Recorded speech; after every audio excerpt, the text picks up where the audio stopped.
Hi everyone, good morning সবাইকে। আজকে আমি একটা অভিনব পদ্ধতিতে খিচুড়ি বানানো দেখাবো। তো এখন খুব বৃষ্টি হচ্ছে, আপনারা সবাই জানেন প্রচণ্ড বৃষ্টি হচ্ছে, নিম্নচাপের ভ্রুকুটি দেখা যাচ্ছে, পুজো জানি না এবার কী হবে। তো সেই জন্য ভাবছি আজকে একটা খিচুড়ি বানাই এবং খুব সহজ পদ্ধতিতে। যারা চাকরি করেন বা একটু ব্যস্ত থাকেন তাদের জন্য এই প্রসিডিওরটা খুব ভালো। পুষ্টিটা তো নেব অবশ্যই, হেলদি ওয়েতে বানাবো। তো দেখুন কি কি আমি ইউজ করি। সবার প্রথম আমি এখানে 2-3টে ডাল আমি ভিজিয়ে রেখেছিলাম। এর মধ্যে মুগ ডাল আছে, অড়হর ডাল আছে, আর মুসুর ডাল আছে। এটা আমি ভিজিয়ে রেখেছিলাম। আর এখানে আমি কিছু গোবিন্দ ভোগ চালও ভিজিয়ে রেখেছিলাম।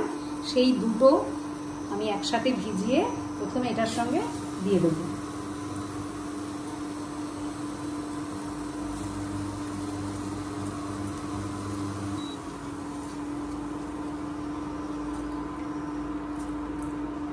এগুলো খুব বেশি ভেজানোর দরকার নেই, মোটামুটি 1 ঘন্টা ভেজালেই যথেষ্ট। তো 1 ঘন্টা ভেজানোর পরে এরকম একটা ফর্মে আসবে।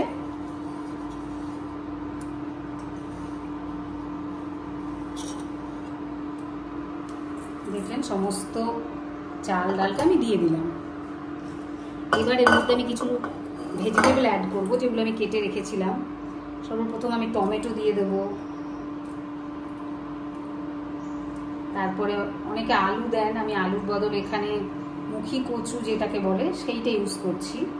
এটা একটুখানি মাখো মাখো জিনিসটা হয়তো খেতে আর একটু ভালো হয়। যার কাছে যে সবজিটা অ্যাভেলেবেল আছে সেটাই ইউজ করতে পারেন। এর মধ্যে কোনো আলাদা করে নিয়ম নেই যে এটাই দিতে হবে এটা দিতে হবে না, তবে টেস্টের একটা ব্যাপার থাকে। তো সেই জন্য আলু কিংবা এই আলু জাতীয় কচু বা যা হোক একটা এই টাইপের একটা কিছু ইউজ করলে ভালো হয়। এর সঙ্গে আমি কিছুটা কুমড়ো দিয়ে দিচ্ছি। পাকা কুমড়ো না থাকলে কাঁচা কুমড়ো আপনারা ইউজ করতে পারেন, কোনো অসুবিধা নেই। সঙ্গে পুষ্টির জন্য কিছু গাজর দিয়ে দিলাম। এগুলো সবই আমি কেটে ধুয়ে রেখেছি, তো জাস্ট আপনাদের দেখানোর জন্য এগুলো আলাদা করে দেখাচ্ছি। এখানে কিছু গাজর আমি দিয়ে দিলাম। এটা শরীরের জন্য খুবই ভালো, পৌষ্টিক, আপনারা জানেন। সঙ্গে এটাকে একটু বন্ডিং আনার জন্য, মানে জিনিসটা একটু একসাথে মিশে থাকার জন্য একটু বেগুন ইউজ করছি, যাতে সব কিছুকে একটা বাইন্ডনেস দেয়। কিছুটা ক্যাপসিকাম আমার ঘরে ছিল আধা মতন, বাকিটা আমি ইউজ করেছিলাম। তো সেটাও আর ফেলে রাখবো কেন, সেটাকেও আমি ইউজ করে দিলাম। আপনাদের কাছে মোরাললেস যদি বরবটি থাকে সেটাও ইউজ করতে পারেন, কোনো অসুবিধা নেই। সব সবজি এখানে ইউজ করা যায়। সঙ্গে কিছু বাঁধাকপি ছিল, সেই বাঁধাকপিটা আমি দিলাম। আর কিছু ফুলকপিও ছিল, সেই ফুলকপিগুলোও আমি দিয়ে দিলাম। এগুলো সবই অল্প অল্প কোয়ান্টিটিতে আপনারা দেবেন, খুব বেশি কোয়ান্টিটিতে দেওয়ার দরকার নেই। এবার কজন খাবে সেই হিসাবে একটা পরিমাণ তো সবার নিশ্চয়ই জানাই আছে, সেটা নতুন করে বলার কিছু নেই। তো একটু ঝাল ঝাল বানাবো, তাই জন্য আমি একটু লঙ্কা বেশি করে ইউজ করবো। লঙ্কা ইউজ করলে আমি লঙ্কাগুলো বেশ ঝাল, একটু ঝাল ঝাল বানালে জিনিসটা ভালো হয়, তাই জন্য এই লঙ্কাগুলো আমি ইউজ করলাম। এবার আমি কতগুলো পেঁয়াজ দিয়ে দেবো, এগুলো খুব ছোট ছোট পেঁয়াজ।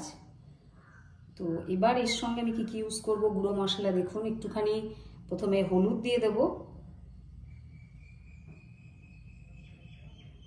একটু মির্চি পাউডারও দিয়ে দেবো যাতে কালারটা একটু ভালো আসে। একটু জিরে ধনের পাউডার দিয়ে দেবো।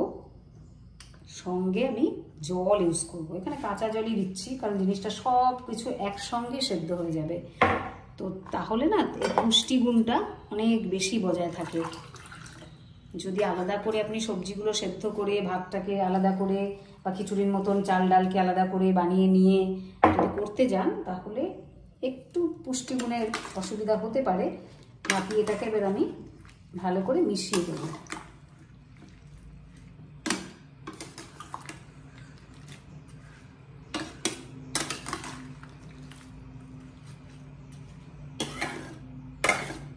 এখানে কিন্তু আমি কোনো রকম তেল ইউজ করলাম না। এরমভাবে রান্না করে যদি খেতে পারেন না, তাহলে দেখবেন কোনো দিন হার্টের প্রবলেম হবে না। এবং যারা ডায়াবেটিস বা প্রেশার আছে বা অন্যান্য রোগে, যেগুলো মানে খাবার দাবারের রিলেটেড রোগ, থাইরয়েড এই টাইপের, যেগুলো অনায়াসে কন্ট্রোল করা যায়, এই রোগগুলো কিন্তু কিছুটা নিজের হাতে, যদি আপনি সেটাকে সঠিকভাবে ডায়েটটাকে মেনটেন করতে পারে, তাহলে কিন্তু এই রোগগুলো আর হয় না, বা যদি হয়েও থাকে সেটা অনেকটা কন্ট্রোলে চলে আসে। তো তার জন্যই এই রেসিপিটা আমি দেখাচ্ছি। খিচুড়ি তো সবাই জানেন বানাতে, কে না জানে, কিন্তু একটু হেলদি ওয়েতে এবং যাদের কাছে সময় কম তাদের জন্য এই রেসিপিটা ভীষণ উপকারী। তো আপনারা অবশ্যই একবার করে দেখবেন। এই জিনিসগুলোই এবার আমি কুকারে ট্রান্সফার করে দিলাম। এবার কুকারে আমি একটা কি দুটো, একটা সিটি দেবো এবং একটুখানি সিম করে 5 মিনিট রাখবো, বাস তাতেই কিন্তু পুরো জিনিসটা হয়ে যাবে। তো কাটার জন্য ম্যাক্সিমাম কাটা ভিজিয়ে রাখবেন আধা ঘন্টা আগে, কাটার জন্য ম্যাক্সিমাম আপনার 10 মিনিট টাইম লাগবে, আর এটা করতে ম্যাক্সিমাম 10 মিনিট, মানে আধা ঘন্টা যাদের কাছে হাতের কাছে আছে, যারা অফিসে যাবেন ভাবছেন অথচ কিছু খাবার নেই, তারা কিন্তু এই প্রসিডিওরটা ইউজ করতে পারেন। এবং কুকারটা খুললাম, মোটামুটি চাল ডাল সব কিছুই সেদ্ধ হয়ে গেছে। এবার এটাকে আমি ঠিকঠাক, বেশি জলও নেই বেশি ইয়েও নেই, এবার এটাকে আমি একটুখানি তেল দিয়ে ফোড়ন দেব। এই মোমেন্টে আমি অল্প একটু তেল ইউজ করব, একটু অলিভ অয়েল ইউজ করলাম। এটাতে আমি একটা এলাচ, দারচিনি, গোলমরিচ, লবঙ্গ, এই কটা জিনিস দিলাম। এর মধ্যে একটুখানি পাঁচফোড়ন দেব,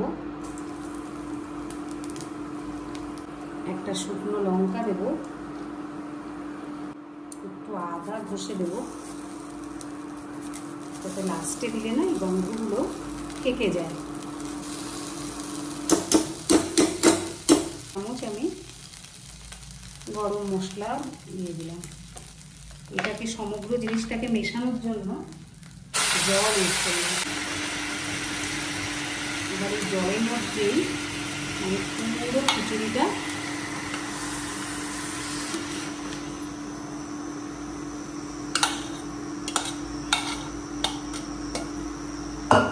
ঢেলে দিচ্ছি যাতে ফ্লেভারটা এর মধ্যে ঢুকে যায়।